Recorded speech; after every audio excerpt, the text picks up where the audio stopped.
Ordinary education channel पर पुनः एक बार आपका स्वागत है। डियर स्टूडेंट, आज हम लोग साइकोलॉजी की 1000 प्रश्नों की महासीरीज में तीसरा पार्ट कवर करेंगे। तीसरे पार्ट में हम लोग 50 क्वेश्चन वही रखे हैं, जैसा कि पहला और दूसरा पार्ट जो नहीं देखे हैं, भाग 1 भाग 2 अपलोड हो चुका है और 1000 से अधिक प्रश्नों की श्रृंखला वन लाइनर के रूप में भौतिक विज्ञान, रसायन विज्ञान तथा जीव विज्ञान से संबंधित वीडियो ऑलरेडी अपलोड कर दिए गए हैं। उसका प्लेलिस्ट है, 8 वीडियो हैं, उसे भी जाकर दे सकते हैं। और आप लोग साइकोलॉजी का एक तीसरा वीडियो है जो कि हम लोग 1000 प्रश्नों की महासीरीज लेकर आगे बढ़ रहे हैं। और प्रश्नों की प्रकृति आप लोग देखते ही होंगे, प्रश्न परीक्षा की दृष्टि से अति महत्वपूर्ण है और प्रश्न ऐसे प्रश्न हैं जो बार बार परीक्षा में क्या हो रहे हैं, रिपीट हो रहे हैं। तो रिकॉर्डिंग का एक निश्चित टाइम होता है, इसलिए आइए हम लोग क्या करते हैं, प्रश्नों को देख ही लिए हैं क्या है कैसे है, और हम लोग क्या करते हैं, अपना क्वेश्चन स्टार्ट करते हैं।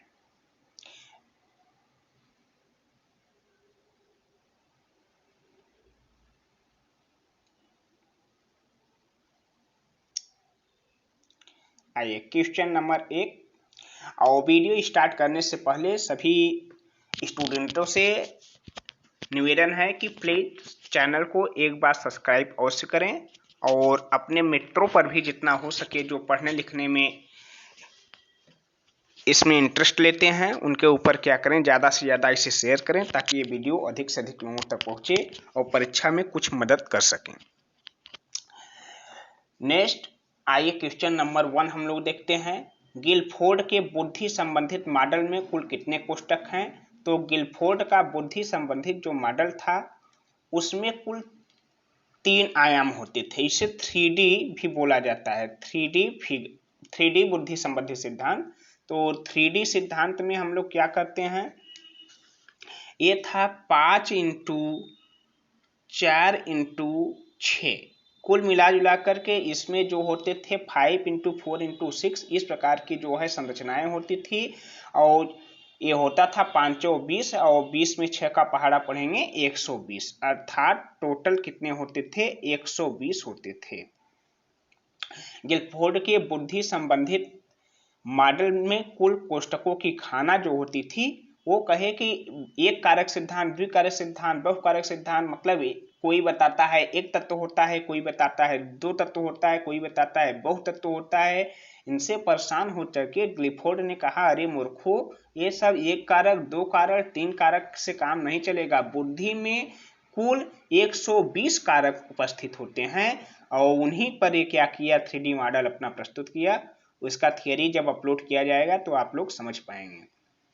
वैसे आप लोग उत्तर याद करें, गिलफोर्ड के बुद्धि संबंधी मॉडल में कुल कोष्ठकों की संख्या 5 इंटू 4 इंटू 6 अर्थात 120 है।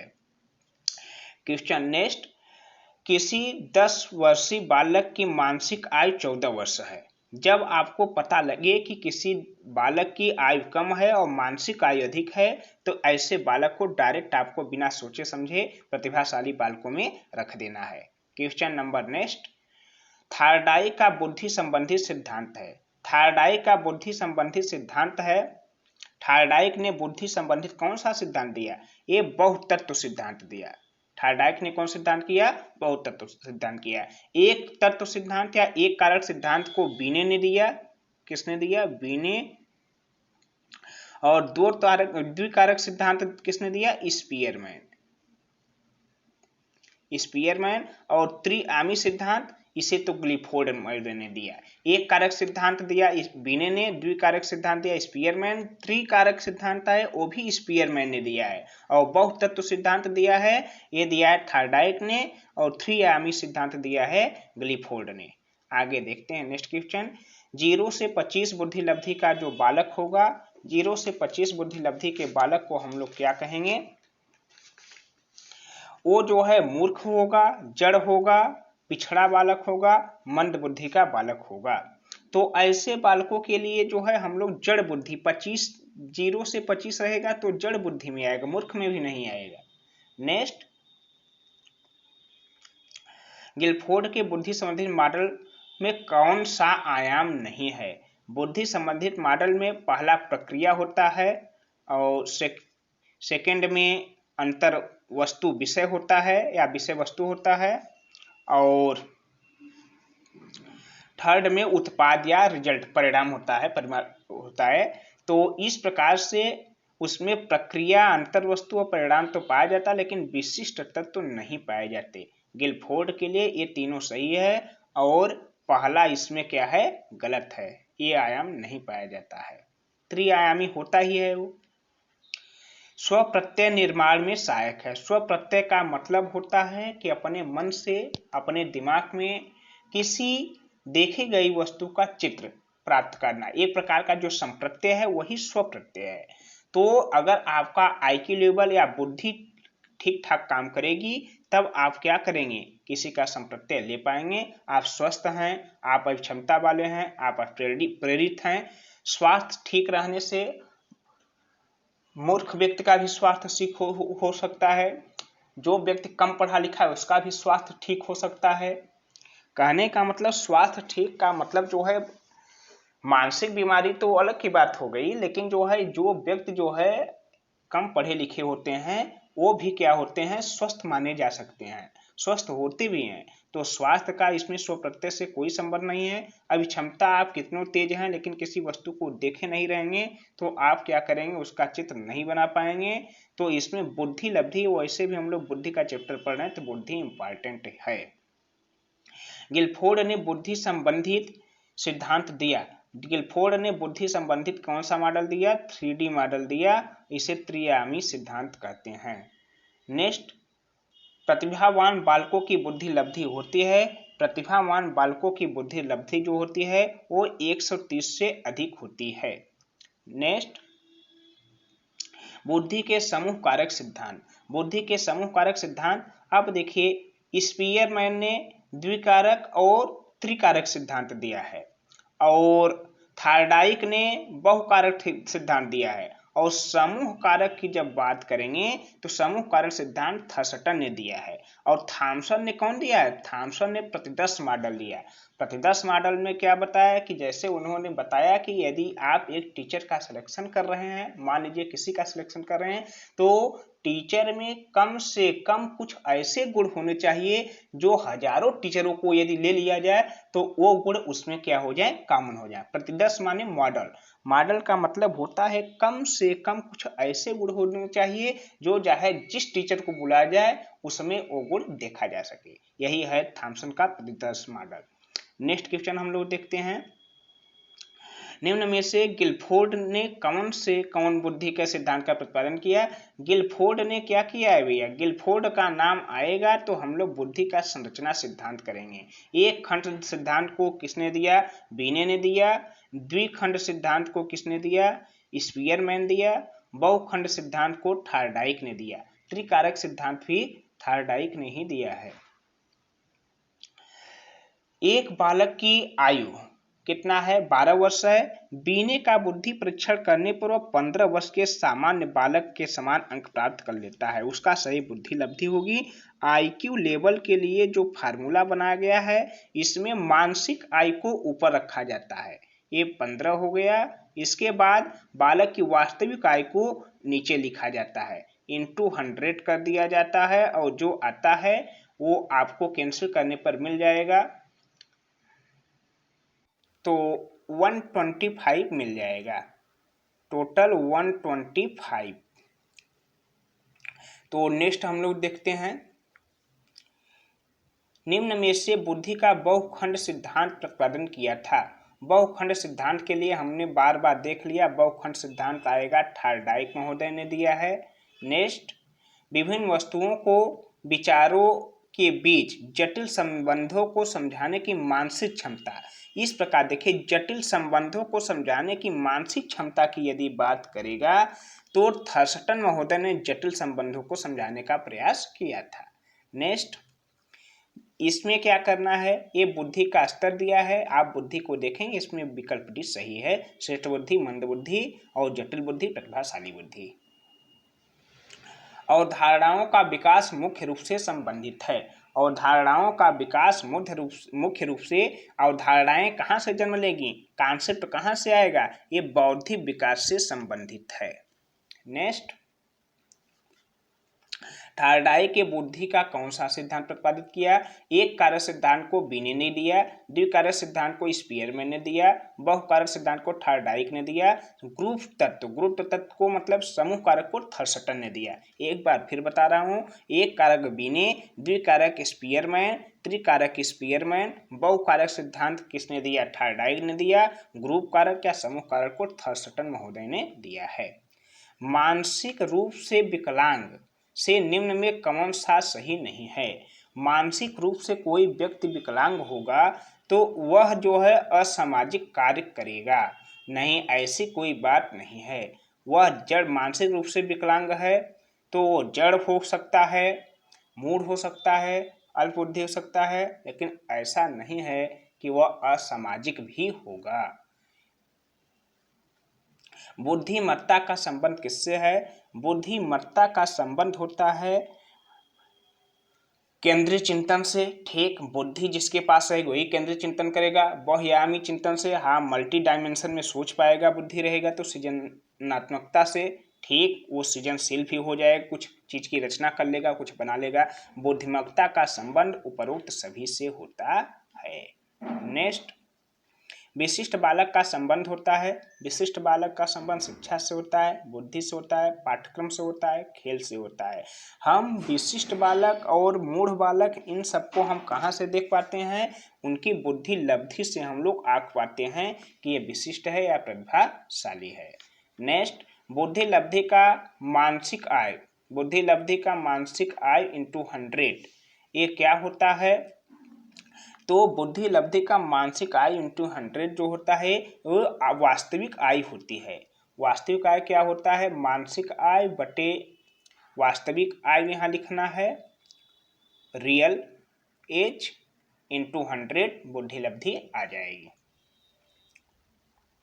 यहाँ वास्तविक आय जैसे 10 वर्ष का बालक है, 15 वर्ष का काम कर रहा है तो मानसिक आय 15 हो गई, और 10 का बालक है तो रियल आय, वो आय नीचे लिखा जाता है।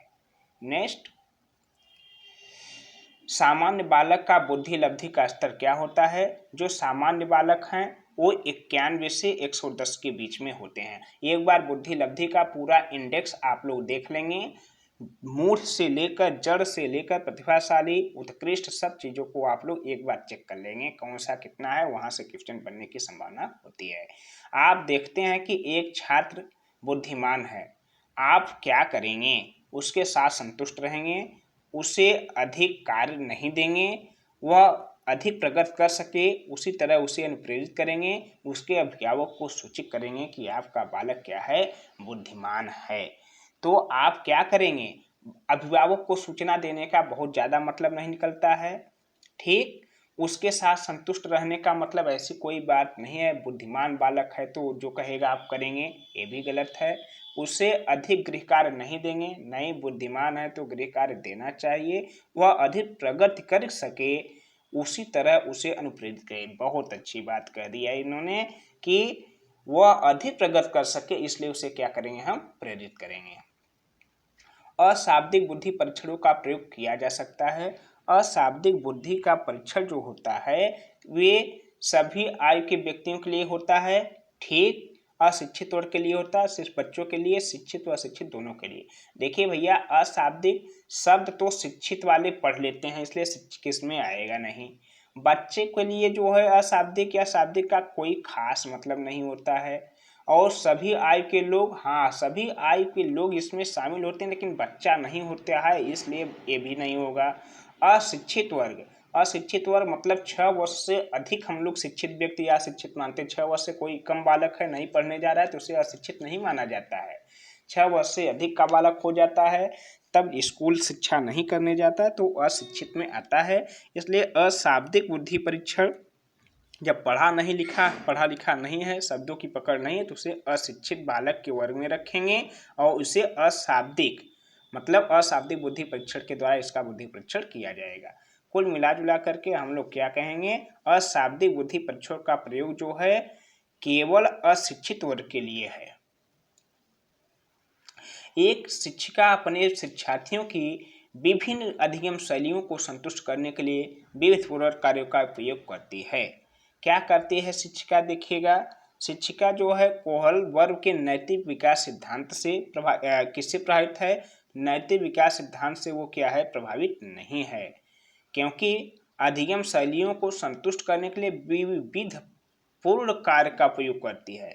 इसमें गार्डनर के बहुबुद्धि सिद्धांत, ठीक, होवर्ड गार्डनर महोदय ने बहुबुद्धि जो सिद्धांत दिया है वो उसका पालन करती है। क्यों? क्योंकि गार्डनर महोदय ने बुद्धि को डायमेंशन में क्या किया, प्रदर्शित किया। कहा कि यदि कोई एक चीज से नहीं संतुष्ट है तो उसे क्या करना है? विविधता लाना है, वैरायटी में समझाना है। ये सब चीजें समझाया था। अधिकांश व्यक्तियों की बुद्धि औसत होती है, बहुत कम लोग प्रतिभा संपन्न होते हैं और बहुत कम मंद बुद्धि के होते हैं। यह कथन किस प्रतिस्थापन सिद्धांत पर है? भाई देखिए, ये बहुत सही बात है कि 80% लोग औसत होते हैं, 20% में सब लोग आ जाते हैं। 80% लोग एक समान लगभग होते हैं, ना 80 तो 75% तो लगभग एक समान प्रकार के व्यक्ति पाए जाते हैं, और बाकी जो है थोड़ा बहुत IQ लेवल में अंतर होता है। तो हमें क्या करना है? इस प्रकार जो है 26 नंबर की हम बुद्धि के ब्यूरल से ट्रिक करेंगे इसे। नेक्स्ट, बहुबुद्धि सिद्धांत के अनुसार सभी प्रकार के पशुओं, खनिज, पेड़ पौधों को पहचानने और वर्गीकृत करने की योग्यता क्या कहलाती है? सब बहुबुद्धि सिद्धांत के अनुसार जो है यह एक प्रकृत बुद्धि कहलाती है। प्रकृत बुद्धि में क्या करता है? व्यक्ति जो है सभी चीजों को क्या करता है? क्लासिफाई कर पाता है। नेक्स्ट, पूर्व तार्किक बुद्धि से वो गणितीय संक्रिया कर पाता है। भाषिक बुद्धि से वो भाषा पर पकड़ बना सकता है। स्थानीय बुद्धि से जो है स्थानिक किसी एक विशेष स्थान पर उत्पन्न होने वाले प्रजाति या मानव या किसी व्यक्ति, घास, पेड़ पौधे आदि पर रिसर्च कर पाता है। स्थानिक बुद्धि वो है। लेकिन प्राकृतिक बुद्धि में वो क्या करेगा? वो पशुओं, खनिजों, पेड़ पौधों, ये चाहे जहाँ पर पाए जाएंगे उनका वो क्या कर पाएगा? परीक्षण कर पाएगा। पुरुष स्त्रियों की अपेक्षा ज़्यादा बुद्धिमान है, यह कथन क्या है? जैसा कि सबको मालूम है पुरुष स्त्री आज की डेट में समान है, इसलिए ऐसी बातें करना लैंगिक पूर्वाग्रह को प्रदर्शित करता है। इन सब बातों के ऊपर हम विचार नहीं करेंगे जहाँ लैंगिक पूर्वाग्रह आ गया। निम्न में से कौन सा कथन बुद्धि के बारे में सत्य नहीं है? बुद्धि के बारे में कौन था कथन जो है सत्य नहीं है? तो कथन सत्य है, पहले पढ़ना पड़ेगा कि कौन सा सत्य है, कौन सा सत्य नहीं है। यह एक व्यक्ति की मानसिक क्षमता है, बहुत सही है, सत्य है। यह सामंजस्य स्थापित करने में सहायक है। भाई, सामंजस्य स्थापित करने में बुद्धि सहायक होती है, तभी हम एक दूसरे से क्या कर पाते हैं? कम्युनिकेशन कर पाते हैं, एक दूसरे के साथ बैठ पाते हैं, उठ पाते हैं, बातचीत कर पाते हैं। ये बहुत सही है। यह व्यवहार की गुणवत्ता से आंकी जाती है। बहुत सही। जिस प्रकार से आप व्यवहार करेंगे, कहेंगे भैया बहुत बुद्धिमान बालक है, बहुत बुद्धिमान बालिका है, और यदि आप गलत काम करेंगे, कहेंगे अरे यार इसके पास एक पैसे की बुद्धि नहीं है। तो कुल मिला जुला करके ये भी सही है। यह स्थायी एवं अपरिवर्तनशीलता की विशेषता है, नहीं, एक गलत है। तो कौन सा कथन बुद्धि के बारे में सत्य नहीं है? तो डी असत्य है, बाकी तीनों सत्य हैं। निम्नलिखित में से कौन सा कथन सत्य है? लड़के अधिक बुद्धिमान होते हैं, लड़कियां अधिक बुद्धिमान होती हैं, बुद्धि का लिंग के साथ संबंध नहीं होता है। कुल मिला जुला कर के भैया अभी बताए कि ये लैंगिक मनोभावना को दर्शाता है, इसलिए आप जानिए कि बुद्धि चाहे महिला हो चाहे पुरुष हो, किसी के पास भी कम और तेज हो सकती है। इसका बुद्धि से महिला पुरुष का, मेल फीमेल से कोई मतलब नहीं है। बुद्धि का लिंग के साथ कोई संबंध नहीं होता है, चाहे मेल हो चाहे फीमेल हो। नेक्स्ट, आइए हम कुछ और क्वेश्चन को देखते हैं, जो क्वेश्चंस जो हैं परीक्षा के दृष्टि से अति महत्वपूर्ण हैं, और वे जो है अभी जो है विभिन्न आयोगों द्वारा, जैसे रीट हो गया या MP टेट हो गया, अन्य परीक्षाओं में पूछे गए हैं, और जिन्हें जो है परीक्षा में कॉपी किया जा सकता है। दूसरे आयोग से कॉपी करने का प्रचलन बढ़ रहा है, इसलिए हम लोग कुछ ऐसे ही प्रश्नों को देखेंगे। नए प्रश्न है, यह कथन किसका है? बुद्धि बिजली के समान है, जिसे परिभाषित करने की अपेक्षा मापना सरल है। बुद्धि को बिजली वाली बात करेंगे। बुद्धि क्या है? बिजली के समान है। तो बुद्धि को बिजली के समान बताने वाला वैज्ञानिक का नाम है जॉनसन महोदय। जॉनसन महोदय ने बुद्धि का प्रतिदर्श मॉडल दिया। कौन मॉडल दिया?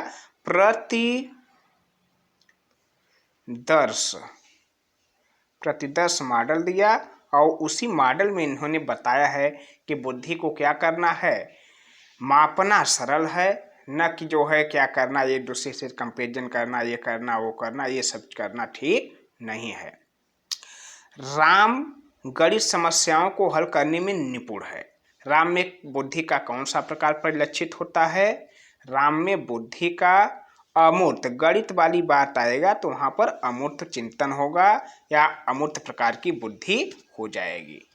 मूर्त बुद्धि जो देख करके कुछ सोच सके, सामाजिक बुद्धि नेता मंत्री इन सब की, और वंशानुगत बुद्धि जो व्यावसायिक वंश के अनुसार व्यवसाय करते हैं, वो वंशागत बुद्धि उनके पास कुछ आ जाती है।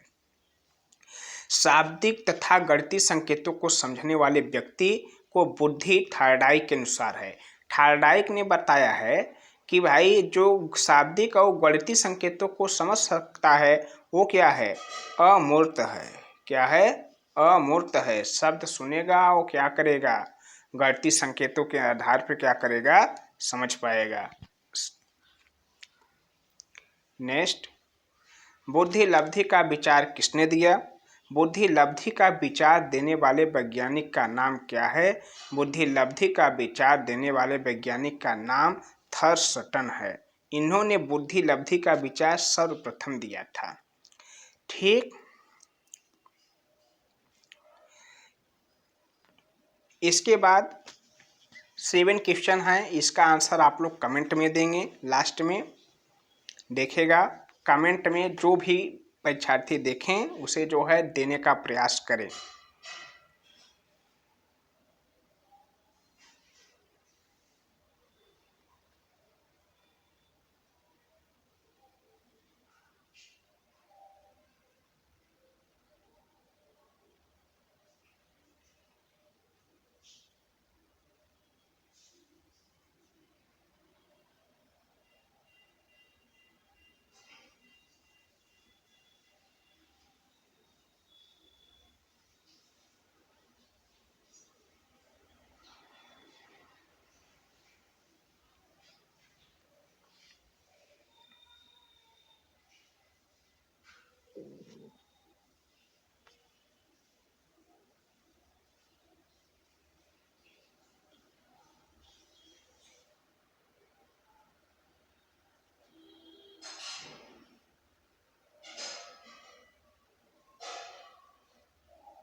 ठीक, आप लोग प्रश्न देख ही लिए होंगे और उत्तर भी बता दिए होंगे।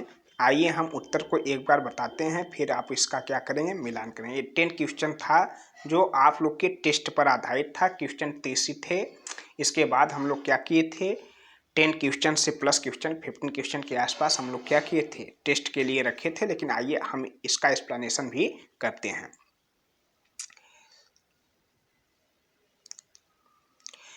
बुद्धि बिजली के समान है बताने वाला जॉनसन है। राम गणित में तेज है, इसका मतलब वो अमूर्त चिंतन में तेज है। शाब्दिक गणित ये भी अमूर्त हो जाएगा। बुद्धि लब्धि का विचार दिया था, ये थर्स्टन महोदय ने दिया था। थर्स्टन है, ईस्टर्न महोदय ने दिया था।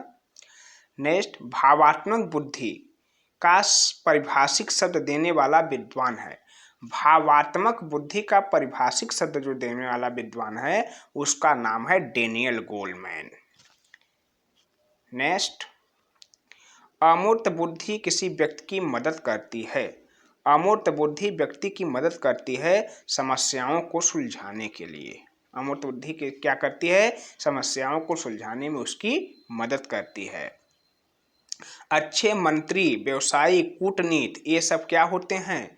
सब सामाजिक बुद्धि के होते हैं, समाज के साथ इंटरेक्शन करते हैं, अच्छे मंत्री बनते हैं, व्यवसायी हैं, कूटनीतिज्ञ हैं। नेक्स्ट, स्व प्रत्यय का निर्माण। अभी इसके पहले ये सब क्वेश्चन आया था स्व प्रत्यय के निर्माण में। स्व प्रत्यय के निर्माण में बुद्धि महत्वपूर्ण भूमिका है। स्वास्थ्य रहेगा, प्रेरणा है, क्षमता है, ये थोड़ा सा विकल्प अगल बगल हैं, लेकिन इसमें सही क्या है? बुद्धि है। नेक्स्ट, किसी 10 वर्षीय बालक की मानसिक आयु क्या है? 14 वर्ष है। बालक कम वर्ष का है, अधिक सोच रहा है, तो ये प्रतिभाशाली हो जाएगा। नेक्स्ट, किसने माना कि बुद्धि सीखने की योग्यता है? बुद्धि सीखने की जो योग्यता है ये किसने माना है? ये मानना है बंकिंघम महोदय का। नेक्स्ट, बुद्धि के परीक्षण को बैटरी कहा जाता है। बुद्धि के परीक्षण को क्या कहा जाता है? बैटरी कहा जाता है। क्यों? क्योंकि यह एक निष्पादन परीक्षण है? नो, इसके कई उप परीक्षण होते हैं। वेरी गुड, ये बैटरी है क्योंकि इसके कई उप परीक्षण होते हैं। आज का टॉपिक यहीं पर समाप्त हुआ। तो आप लोग से जाते जाते फिर जो है एक बार रिक्वेस्ट है कि ज़्यादा से ज़्यादा वीडियो को शेयर करें, और जो चैनल को सब्सक्राइब नहीं किए हैं उन्हें सब्सक्राइब करें। ठीक, और संपूर्ण वीडियो देखने के लिए धन्यवाद।